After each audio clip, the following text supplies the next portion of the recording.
sabon. Ang ano yan? Kunin mo lahat. Kunin mo lahat ah.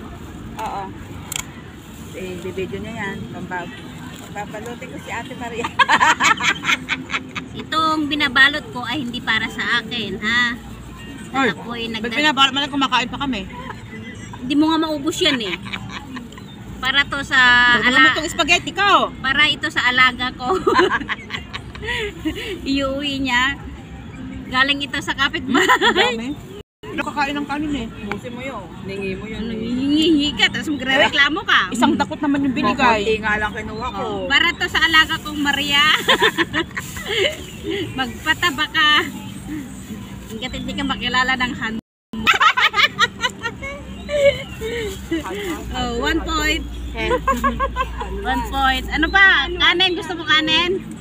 Oo nga, isasangag ko nga bukas. Rep mo agad yan pagdating. Wala pong bigas sa bahay nila. Idadagdag ko po tong kanin. Sayang. Ano siya mga sugilid? Amaw! Kaya po nagiting anak ko na yan. Alam daw niya. Uy! Ayan. Ano rice niya po ito ng 2 linggo. Tingnan. Oh. Magpakabusog ka ha. Kaya doble ang bayad mo. Uy, may ano, may halo yung iba. Baka mag-ano yun. Hindi. Alala ko naman eh.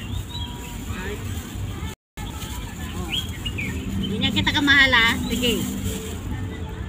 Baka mag-away sa loob ng ano, plastic. Tatain mo lang din naman. Iyang baunan. Hindi mo ilagay lahat dyan. Iuwi mo ta. Hindi ako na mag-uwi.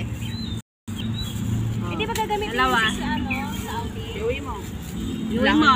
Wala kang Hindi iuwi. na ako pwedeng magdala ng lulutuin pag sa outing. Tapos meron pa Ito siya. lang naman nga, ano lang. Pwede pagdala paglalagyan na sa akin ng gagawin. Balik mo kay, ibalik mo kay ano. Kay ano Grace to? sa sanding. Saka ano nilagay ko dyan? Manok. Sayang. Iuwi ni Grace. Iuwi ni Grace to. Meron pa kay Maria. Ayoko niya. Binigay to ng kapitbahay.